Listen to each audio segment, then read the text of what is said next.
নমস্কাৰ। আজি 14 July 2024 Sunday. আজিৰ পৰা মই টোটেল সপ্তাহটো মানে অহা শনিবাৰলৈ ৰাশিফল ক'ম। এইটো সপ্তাহত উল্টা ৰথ, গতিকে প্ৰথমতে মই সকলোকে ৰথৰ শুভেচ্ছা জ্ঞাপন কৰিলোঁ। এতিয়া মই ৰাশিফললৈ গৈছোঁ। টেৰট কাৰ্ড মতে আজি প্ৰথমতে মেঘ ৰাশিৰ ফলাফল, king of shorts and shorts. এই দুখন কাৰ্ড মতে সপ্তাহটোত সাৱধানেৰে পাৰ কৰক। বিশেষকৈ যাত্ৰা কৰোঁতে সাৱধান হওক। সৰু সুৰা দুৰ্ঘটনাৰ যোগ দেখুৱাই আছে। আহাৰ গ্ৰহণ কৰোঁতেও কিছু সাৱধানতা অৱলম্বন কৰক, কাৰণ পেটৰ বেমাৰত ভুগিব পাৰে। বিভিন্ন ধৰণৰ বেমাৰ আজাৰে দেখা দিব পাৰে। পাৰিলে শুক্ৰবাৰ দিনা কৃষ্ণ মন্দিৰত শৰাই এভাগ আগবঢ়াওক, বাধা বিঘিনি আছে। আৰু মাতৃৰ শাৰীৰিক কিছু প্ৰব্লেম দেখুৱাই আছে সপ্তাহটোত, গতিকে সাৱধান হওক। এই সপ্তাহটোত বিদ্যাৰ্থীসকলৰ ভাল। সপ্তাহটোত লাকি কালাৰ হ'ব ব্লু, লাকি নাম্বাৰ হ'ব 1। এতিয়া আহিছোঁ বৃষ ৰাশিলৈ। টৰাছ, ওৱান্স এণ্ড চেৰিয়ট। এই দুখন কাৰ্ড মতে বিভিন্ন ধৰণৰ বাধা বিঘিনি আছে। প্ৰবঞ্চকৰ পৰা সাৱধান হওক, কাৰণ ধনহানি হোৱাৰ সম্ভাৱনা। শাৰীৰিক সমস্যা থাকিব। সপ্তাহটোৰ মাজভাগৰ পৰা শাৰীৰিক আৰু দুৰ্বলতা। বিদ্যাৰ্থীসকলে অৱশ্যে ভাল ফল পাব। বিভিন্ন ধৰণৰ সুযোগ আহিব।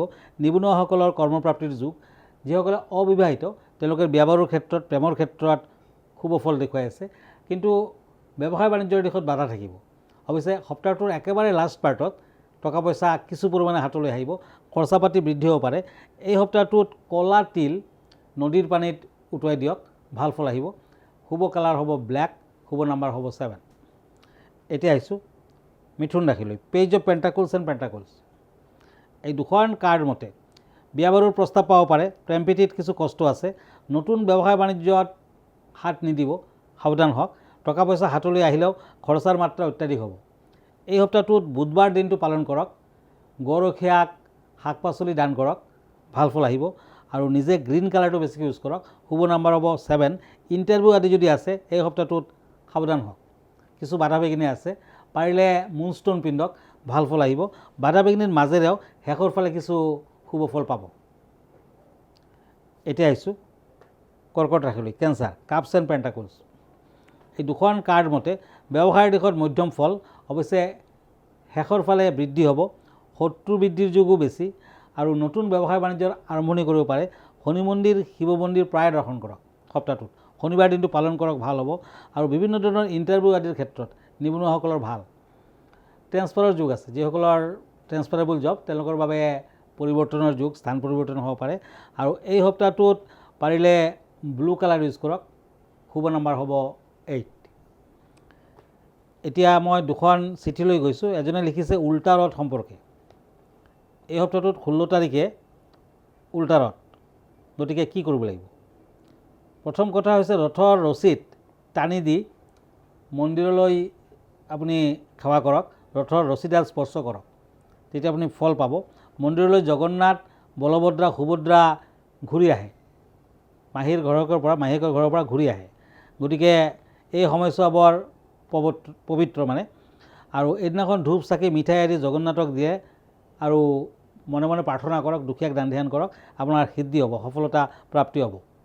উল্টা ৰথৰ দিনা সকলোৱে অলপ পানীত তুলসী পাত মিক্স কৰাকৈ যদি খায়, দুটামান তুলসী পাতো খায়, তেতিয়া ভাল হ'ব। বৈভৱ ধন সা সম্পত্তি প্ৰাপ্তি হ'ব। দৰিদ্ৰ লোকক মিঠাই খুৱাওক, তেতিয়াও ভাল। আৰু উল্টা ৰথৰ দিনা যদি শিৱৰো পূজা পাতল কৰে তেতিয়াও কিন্তু ভাল ফল পাব। আৰু বিভিন্ন দিশত আপুনি ৰিজাল্ট পাব। গতিকে উল্টা ৰথ পালন কৰক। আৰু সকলোৱে উল্টা ৰথৰ দিনা অপৰাজিতাৰ শিপা কঁকালত পিন্ধিলেও কিন্তু ভাল ফল পায়। গতিকে আপুনি ৰথৰ ৰছীডাল স্পৰ্শ কৰক, ৰথৰ চকা স্পৰ্শ কৰক। আৰু যি মনত ভাবে আপুনি সকলো দিশতে ফল আশা কৰিব পাৰে। ধন্যবাদ। আৰু এখন চিঠি লৈছোঁ। কিৰিয়ং ডাঙৰীয়া নমস্কাৰ। আগলৈ শাওণ মাহ আছে। শাওণ মাহত কেনেধৰণৰ নিয়ম কানুন মানি চলিব লাগিব? হয়, শাওণ মাহ এই সপ্তাহটোতে পৰিব, 17 জুলাই। 17 জুলাইৰ পৰা শাওণ মাহ আৰম্ভণি হ'ব। কিন্তু সোমবাৰ নপৰে, নেক্সট সোমবাৰ আহি আছে। সোমবাৰ দিনা শাওণৰ সোমবাৰকেইটাতো যথেষ্ট ভালদৰে পালন কৰিব লাগিব আৰু টোটেল শাওণ মাহটো পালন কৰক। শ্ৰৱণা নক্ষত্ৰৰ সূৰ্য অৱস্থানৰ বাবে এই মাহৰ নাম হৈছে শাওণ আৰু পবিত্ৰ এই মাহটোত মহাদেৱৰ নামৰ উৎসৰ্গিতা প্ৰেমৰ মাহ বুলিও জনাজাত। এই মাহত আপোনালোকে ধূপ চাকি শৰাইৰ লগতে যদি ডম্বৰু ত্ৰিশূল ৰূপৰ সাপ এডাল শিৱক দান কৰে তেতিয়া সকলো দিশতে ভাল ফল আশা কৰিব পাৰে। শিৱৰ প্ৰিয় বস্তুবোৰৰ ভিতৰত বিল্লপত্ৰ, সাপ, ভাং, ডমৰু, ত্ৰিশূল, গাখীৰ আদি, গতিকে এইবিলাক শিৱ মন্দিৰত দিব লাগে। আৰু তিনিপতীয়া বেলপাত ব্ৰহ্মা বিষ্ণু মহেশ্বৰৰ বাস। তিনিপতীয়া বেলপাত কিন্তু মাহটোত সদায় নিজৰ লগত ৰাখিব লাগে, তেতিয়া ভাল ফল পাব। শাওণ মাহৰ চতুৰ্থ প্ৰহৰলৈ যদি শিৱৰ পূজা পাতল কৰে তেতিয়া অবিবাহিত ছোৱালীসকলৰ কিন্তু সোনকালে বিয়া বাৰুৰ প্ৰপ'জেল আহে আৰু ভাল হয়। শিৱলিংগত সদায় গাখীৰ পানী ঢালিব লাগিব, তেতিয়া উপযুক্ত জীৱনসংগী পাব। আৰু বিবাহিত মহিলাসকলে যদি শিৱৰ পূজা পাতল কৰে এইটো মাহত স্বামীৰ শ্ৰীবৃদ্ধি হ'ব। এই মাহত শিৱ জাগ্ৰত অৱস্থাত থাকে, গতিকে জলাভিষেক কৰিব লাগে আৰু কিন্তু সেন্দুৰ, তুলসী আৰু ৰুলি নিদিব শিৱলিংগত। গতিকে ধুতুৰা, আকন্দ, অপৰাজিতা আদি শিৱৰ প্ৰিয় ফুল, সেই ফুলেৰে আপুনি পূজা পাতল কৰক। কালসৰ্পদোষ নাশৰ বাবে শাওণ মাহটো অতি উত্তম। এই মাহত শিৱৰ পূজা পাতল যা যজ্ঞ আদি কৰিলে কালসৰ্পদোষো নাশ হয়। ধন্যবাদ। এতিয়া আকৌ ৰাশিফললৈ গৈছোঁ। সিংহ ৰাশি, পেণ্টাকলছ এণ্ড শ্বৰ্ডছ। এই দুখন কাৰ্ড মতে আত্মবিশ্বাস থাকিব, টকা পইচা হাতলৈ আহিব, শক্তিশালী হ'ব। অৱশ্যে প্ৰেমৰ ক্ষেত্ৰত অশুভ, বিভিন্ন দিশত অশুভ ফল দেখুৱাই আছে। প্ৰেমিকৰ দ্বাৰা প্ৰতাৰিত হ'ব পাৰে, সাৱধান হওক। স্বাস্থ্য পাতিৰ কিছু হানি, গতিকে স্বাস্থ্য পাতিৰ যত্ন লওক। বিশেষকৈ সপ্তাহটোৰ শেষৰ ফালে স্বাস্থ্য হানিৰ যুগ প্ৰবল।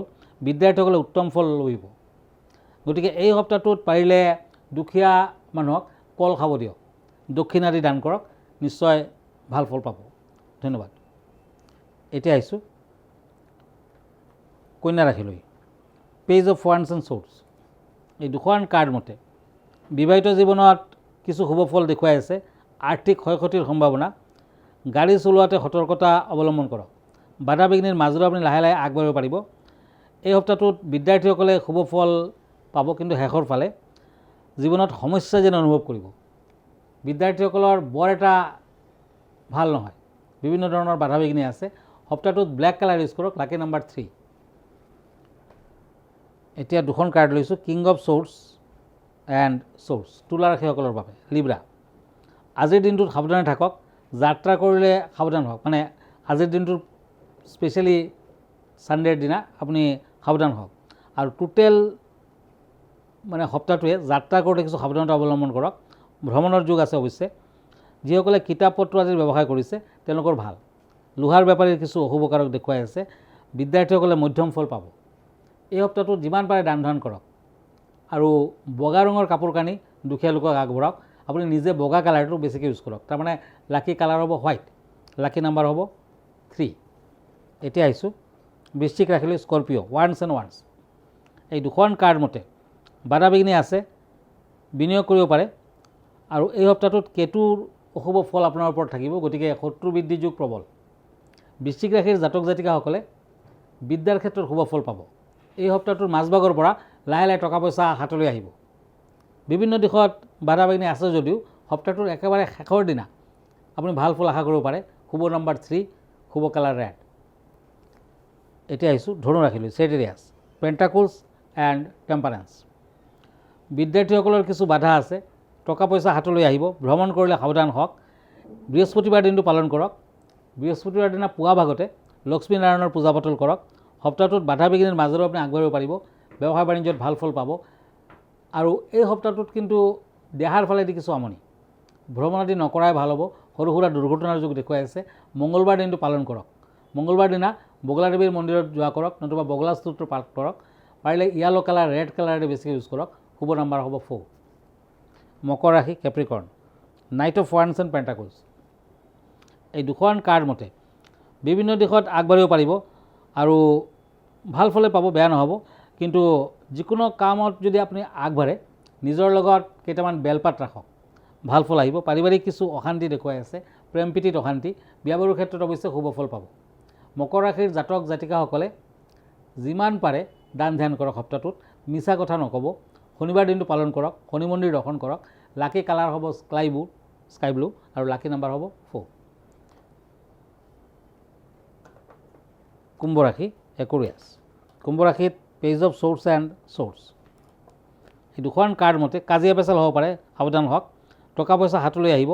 অন্ধজনক দান ধ্যান কৰক, মিঠাই খাবলৈ দিয়ক, ভাল হ'ব। বিশেষকৈ মংগলবাৰ দিনটো পালন কৰক। মংগলবাৰত নিৰামিষ আহাৰ গ্ৰহণ কৰক। ব্যক্তিগত জীৱনত উন্নতি হ'ব। অৱশ্যে শত্ৰু বৃদ্ধি হ'ব পাৰে, সাৱধান হওক। সপ্তাহটোৰ শেষৰ ফালে বিদ্যাৰ্থীসকলৰ ভাল। বৃহস্পতিবাৰ দিনটো পালন কৰিব পাৰে। আৰু এই ৰাশিৰ জাতক জাতিকাসকলে যিমান পাৰে হোৱাইট কালাৰ ইউজ কৰক। শুভ নম্বৰ হ'ব 4। এতিয়া আহিছোঁ মীন ৰাশিলৈ। পেণ্টাকলছ এণ্ড নাইট অফ ওৱান্স, এই দুখন কাৰ্ড মতে কষ্ট কৰিব লাগিব, তেতিয়াহে বাধা বিঘিনি আঁতৰিব। শনি পূজা কৰক, শনিবাৰ দিনটো পালন কৰক। পাৰ্টনাৰশ্বিপ ব্যৱহাৰ নকৰিব, বাধা পাব। এই সপ্তাহটোত টকা পইচা হাতলৈ আহিলেও খৰচাৰ মাত্ৰা অত্যাধিক দেখুৱাই আছে। বিদ্যাৰ্থীসকলে বাধা বিঘিনিৰ মাজেৰেও শেষৰ ফালে কিছু ফল পাব। পাৰিলে মংগলবাৰ দিন, শনিবাৰ দিন, এই দুটা দিন পালন কৰক। শনি পূজা কৰক, ভাল ফল আহিব। শনিবাৰ দিনা দান ধ্যান কৰক। পাৰিলে এটা পোৱালমণি পিন্ধক, নতুবা তামৰ আঙুঠি পিন্ধক। শুভ কালাৰ হ'ব য়েল' এণ্ড ব্লু। শুভ নম্বৰ হ'ব 4 and 9। ধন্যবাদ, আজি ইমানতে। আকৌ লগ পাম নেক্সট উইকত। আমালৈ যদি চিঠি পত্ৰ লিখিব খুজিছে, আমাৰ ঠিকনা এষ্ট্ৰলজাৰ কিৰো য়াং, Ratnakuber gems and jewellery, Manipuri Basti, Guwahati 7।